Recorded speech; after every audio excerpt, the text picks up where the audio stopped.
I'm dreaming tonight of a place I love, even more than I usually do.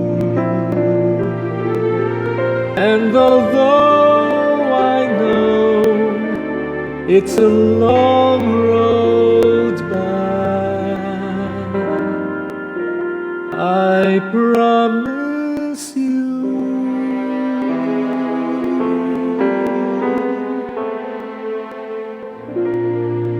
I'll be home for Christmas.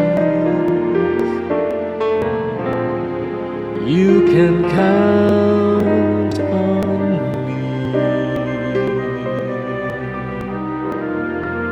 Please have snow and mistletoe and presents by the tree.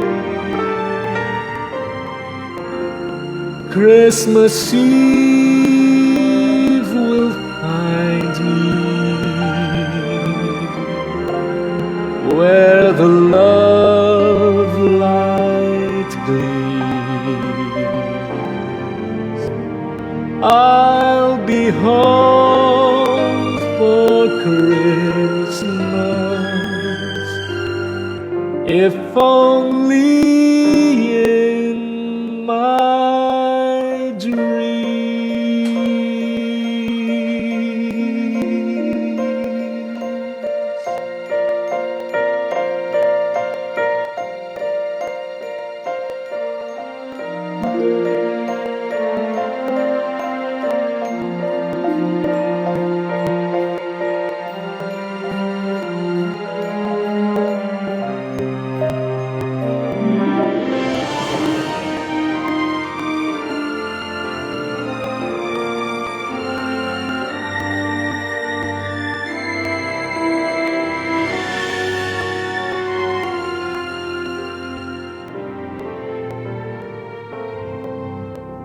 Christmas Eve will find me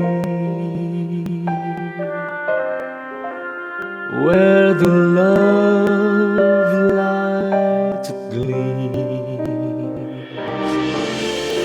I'll be home for Christmas, if only my dreams,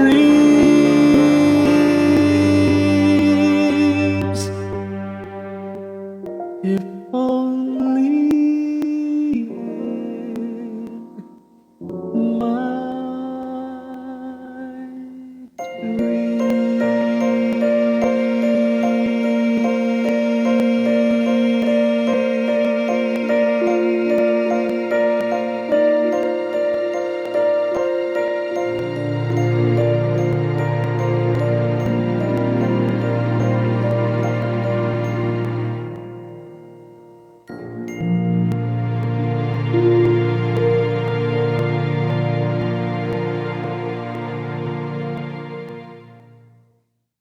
All right. Well, thank you so much, Kuya Anton, once again.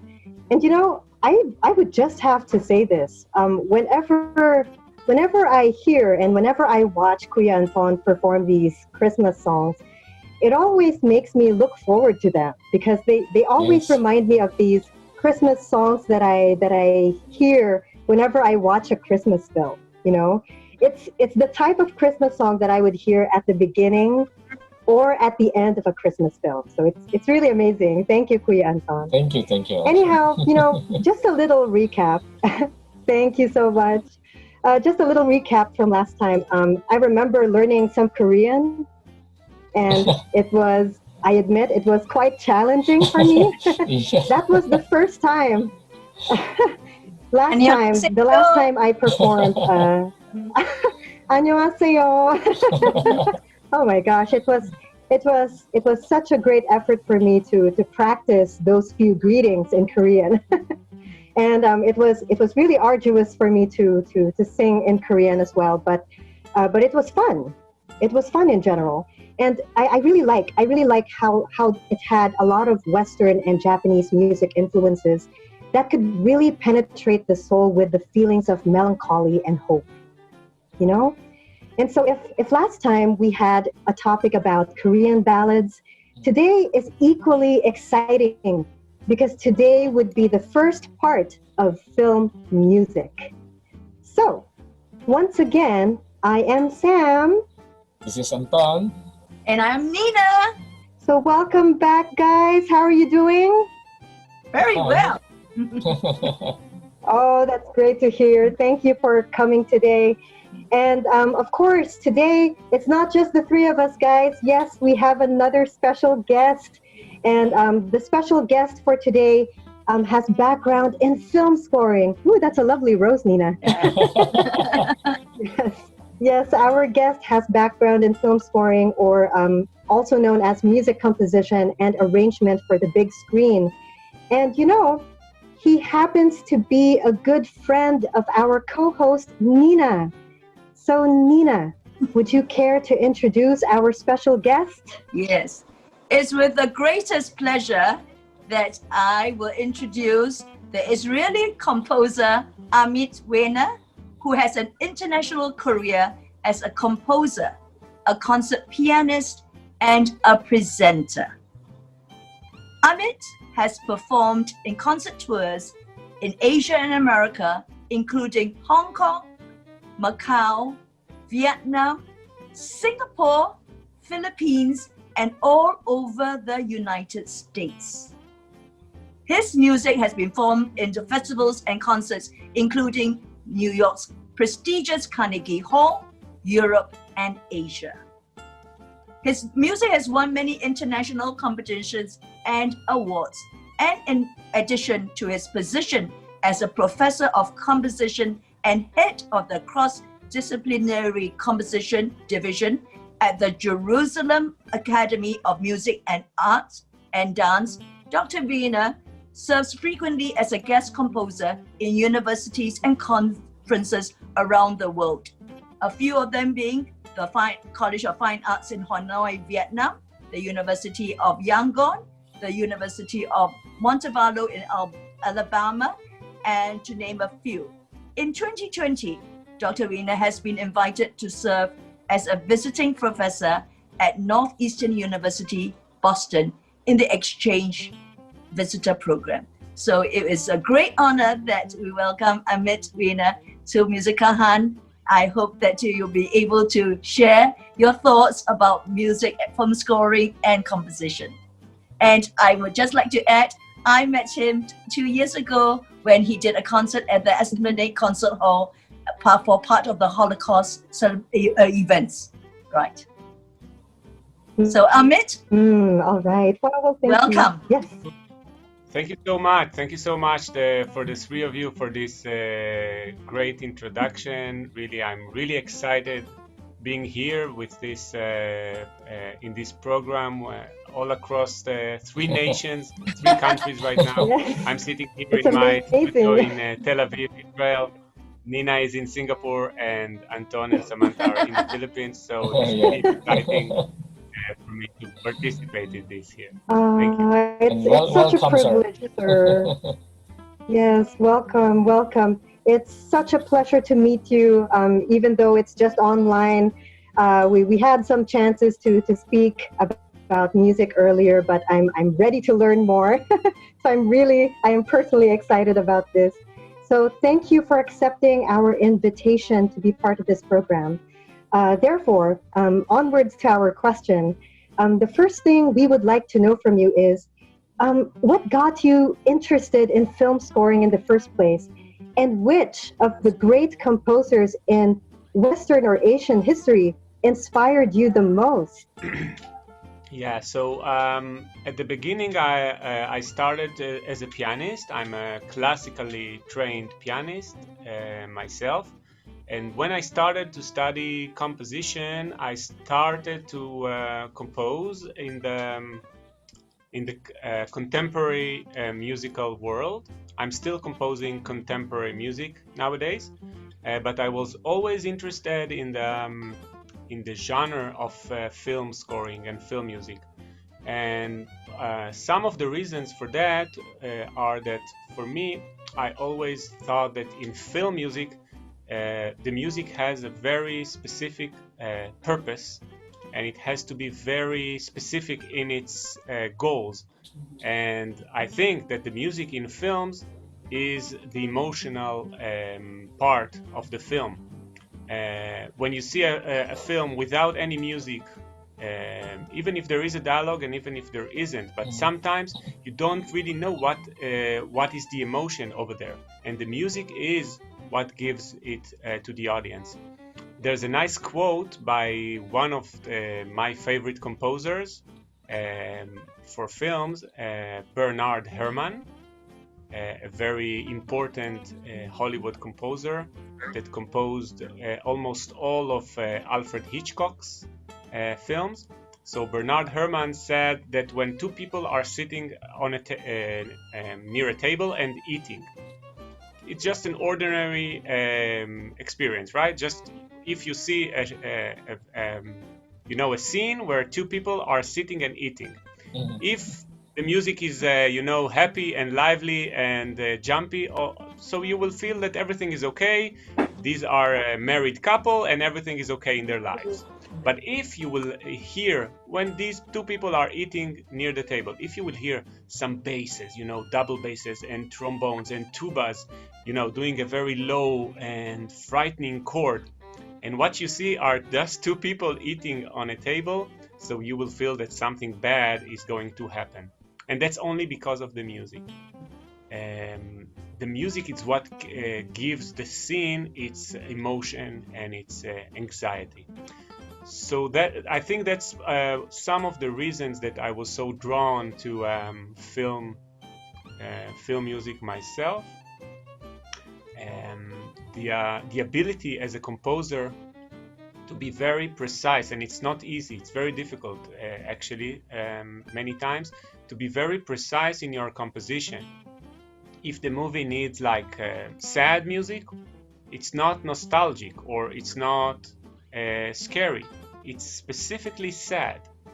And when in the classical world, in concert music, you don't need to be so specific in your emotions. For example, when I'm writing a duet for violin and piano, I don't have to define myself the exact emotion, you know what I mean? It doesn't have to be exactly sad. It can be out of my inspiration. I can do actually whatever I want. It's just an abstract piece for violin and piano. But when there's another media involved, maybe it's a film or a ballet, when there's another media involved and the emotion needs to be very specific, and you as a composer need to know how to convey that in your music.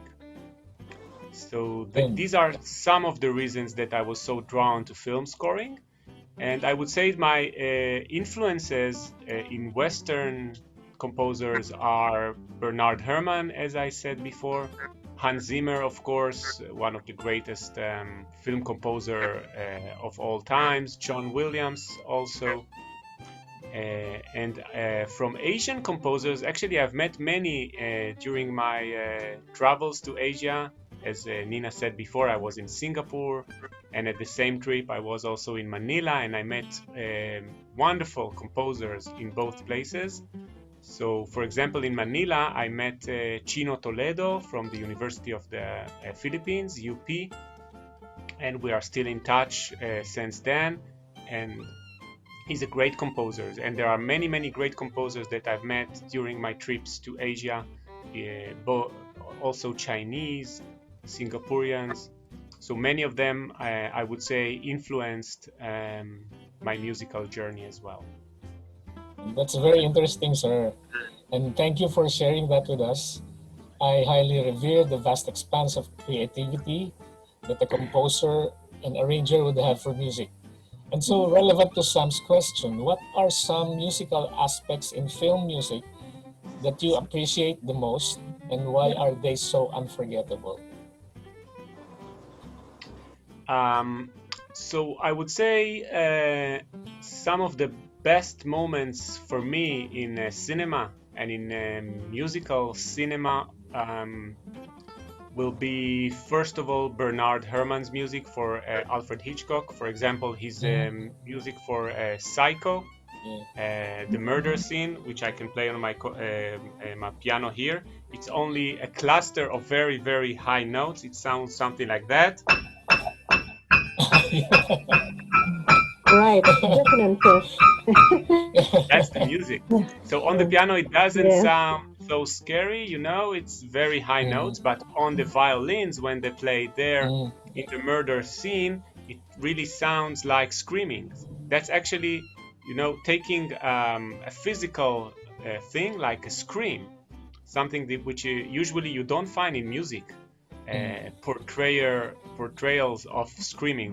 So he takes a very high notes on the violin and put a cluster of very close notes, minor seconds, you know, like half tones, very close. Okay, so that's one of the most influential for me, the murder scene by Bernard Herrmann. And I also really like Hans Zimmer music, for example, for Disney's Lion King. What he does there is a very emotional score. There's a very interesting theme that he uses. By the way, both Hans Zimmer and almost all the film composers are very influenced by Richard Wagner. In that, they are using leitmotifs, like each character has a motif or a theme. So, for example, in The Lion King, there's a theme of Mufasa, you know, the father. Yes. I'm not sure if you can hear it well when I play it here.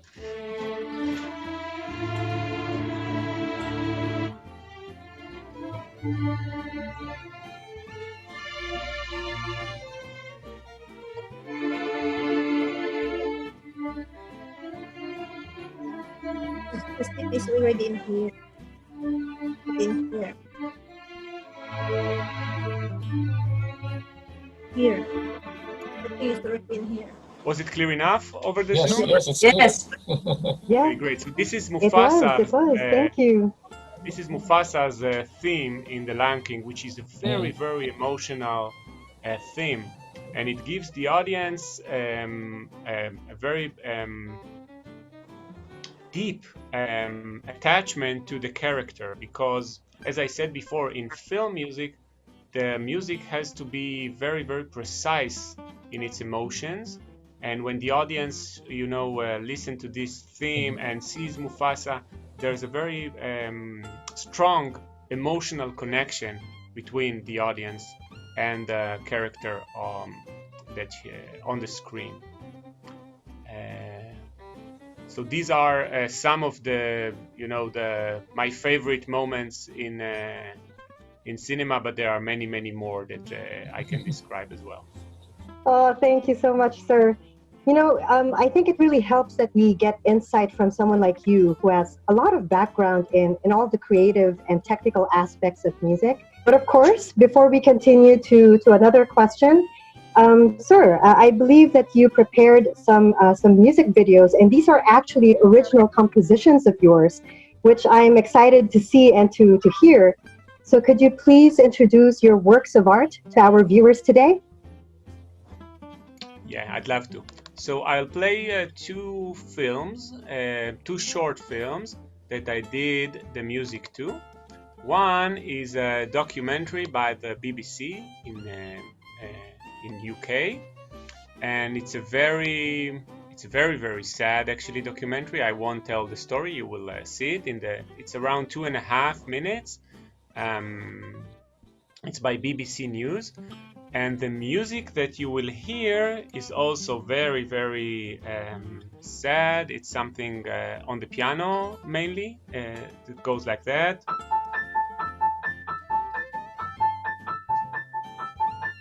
That's the right hand that you will hear. So that will be the first film. It's around 2.5 minutes, and after that I will describe the second film. Okay? I do think to myself, should be done the bucket list. Spent the last few months of Gemma's life with a daughter, trying to be happy and make memories. But it is what it is. It's done now.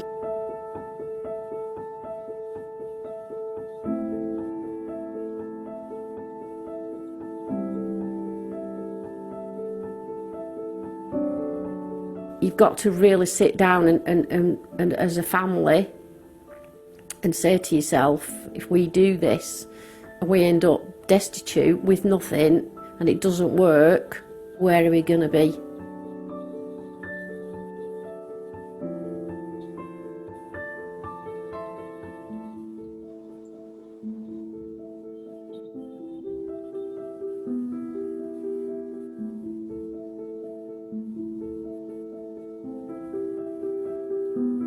Everybody that we met over there, not one of them's here anymore.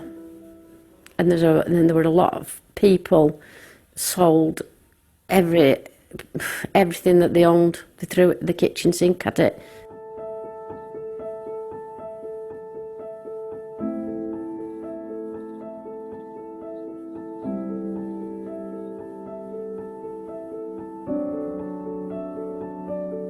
For some families, it feels like an obligation that if you haven't tried this, are you a good parent? And that's a very, very difficult position to be in.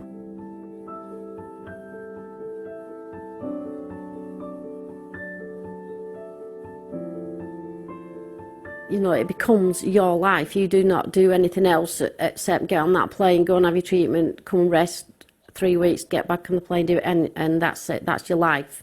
There's no happy times.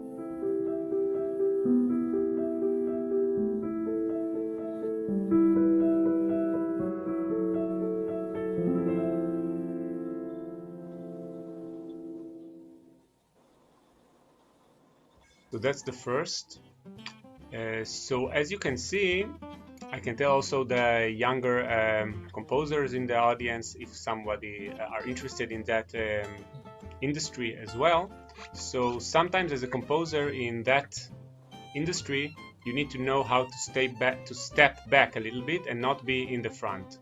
It's not a matter of ego in that industry, because if you have too much ego, then it will be difficult for you to work. And I'll explain why. For example, here, because it's a documentary and there's a lot of dialogue going on, so the music needs to be very soft, low in the volume, and also very soft in the orchestration.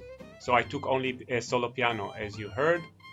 There's no room in such a documentary. There's no room for a huge orchestra with trombones and percussion and trumpets. And it doesn't also fit the emotion of the film, which is very tragic and sad.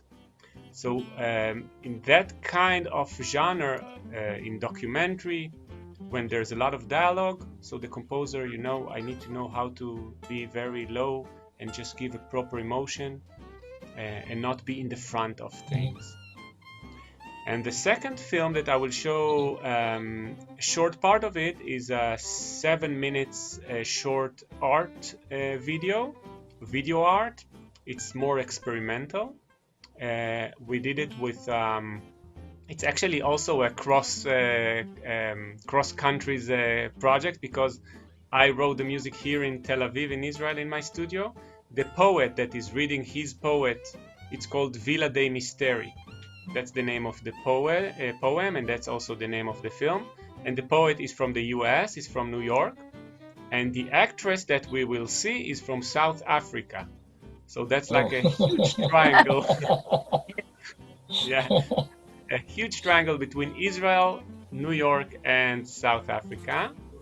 Wow, it's diverse, Yeah, and multicultural. here, exactly. Very international, huh? Yeah, and here the music has more room, as you will hear. I uses much more percussion and melodic instruments as well, and flutes and all, because it has much more room for the music to speak. You will see it in the film. So I will show approximately 2 minutes of this video art film. It's called Villa dei Misteri. The poet is called Paul Rabinovitz from New York, and the actress is called Tuscany Fouché from South Africa.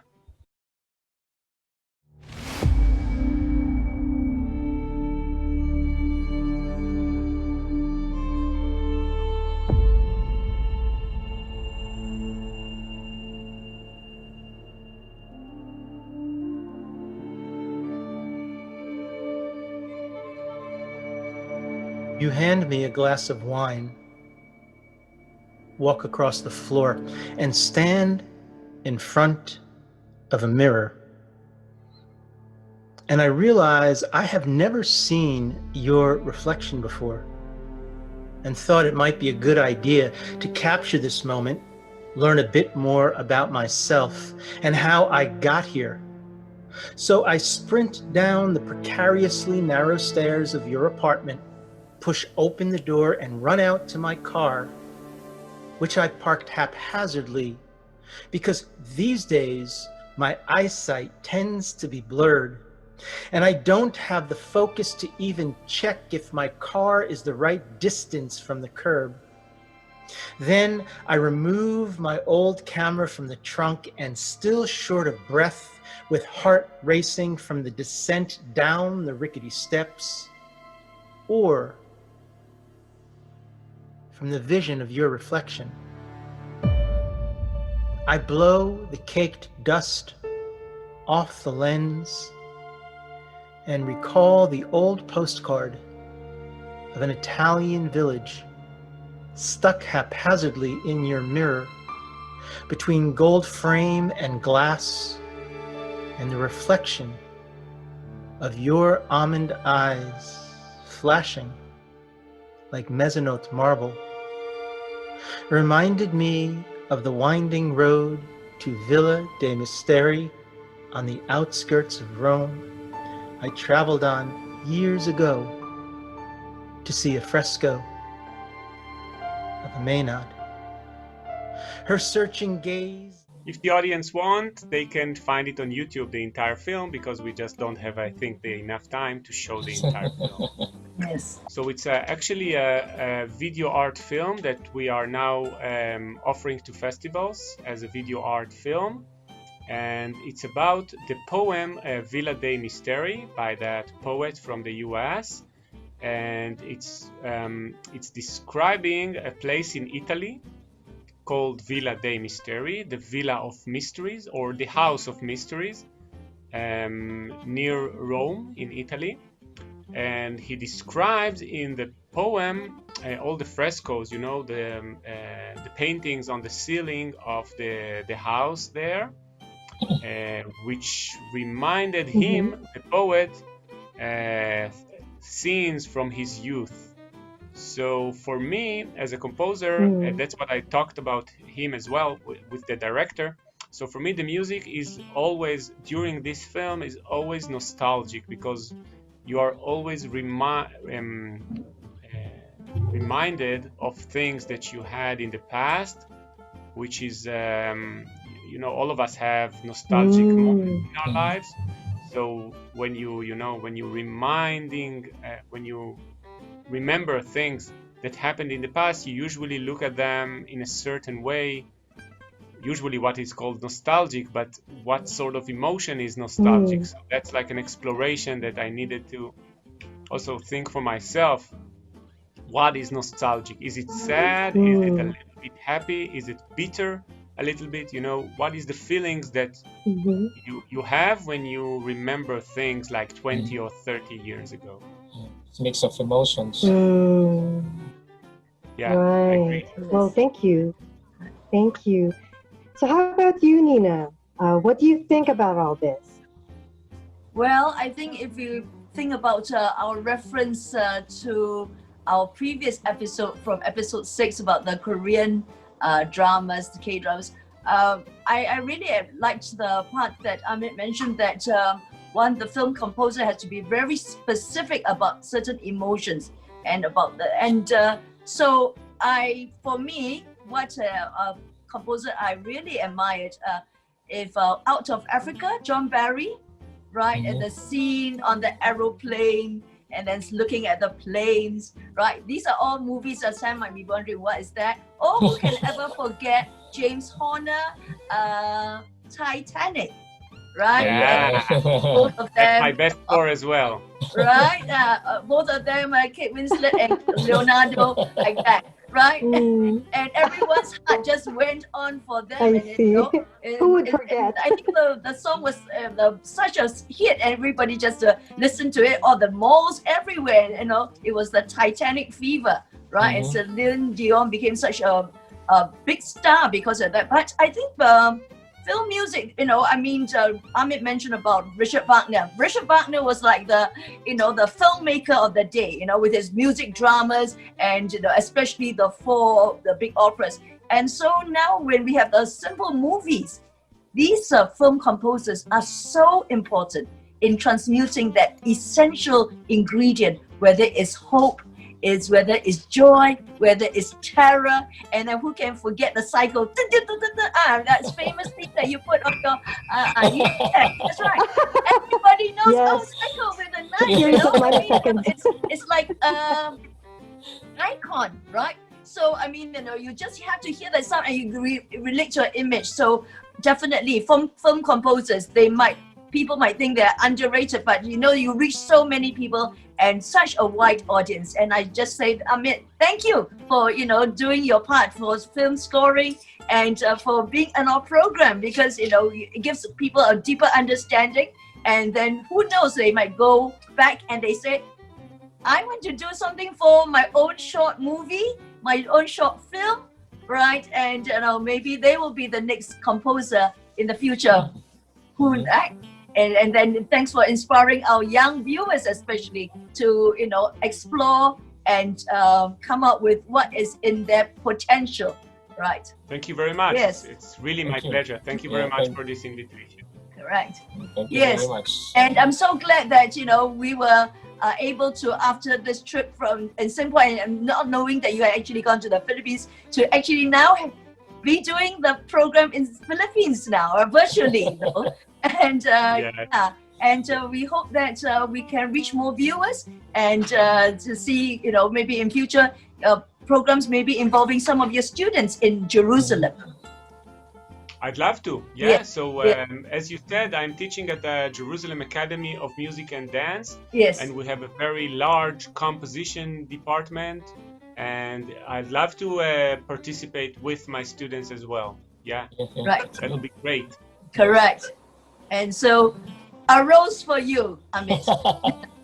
Thank you so much. Thank you so much. Mm-hmm. And so, I think as it comes to the end of our episode, Sam, right? And so, thank you, Amit. And this is Nina. This is Anton. And again, this is Sam. So before we end, I think we still have one final song from another popular film. And this film is called Pinocchio. It's a classic, Disney classic, as everyone knows. And this song is called When You Wish Upon a Star. And it was actually composed by Leigh Harleen. I'm not sure if that's how you pronounce the name. Leigh Harleen and Ned Washington. So this will be now interpreted by our co-host, Mr. Don Go on vocals.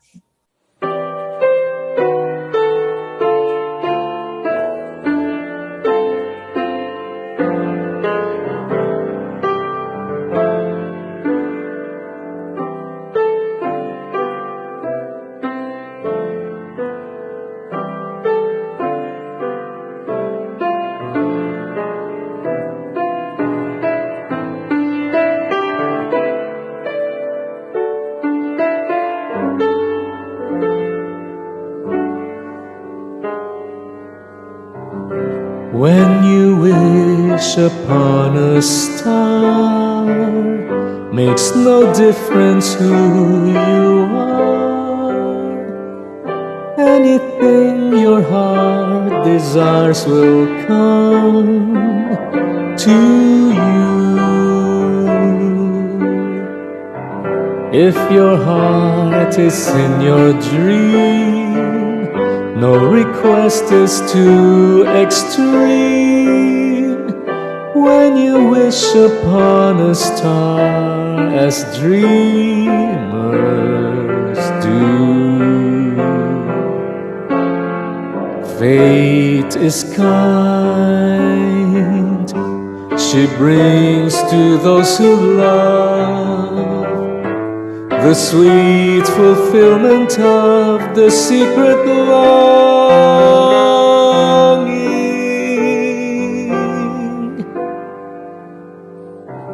Like a bolt out of the blue, fate steps in and sees you through. When you wish upon a star, your dreams come true.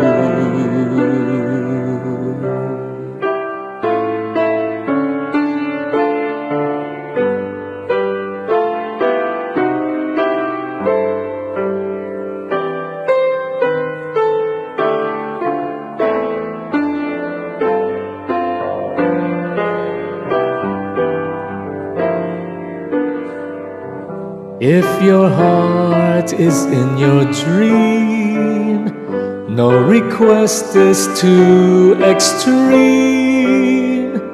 When you wish upon a star, as dreamers do. Fate is kind, she brings to those who love the sweet fulfillment of the secret longing.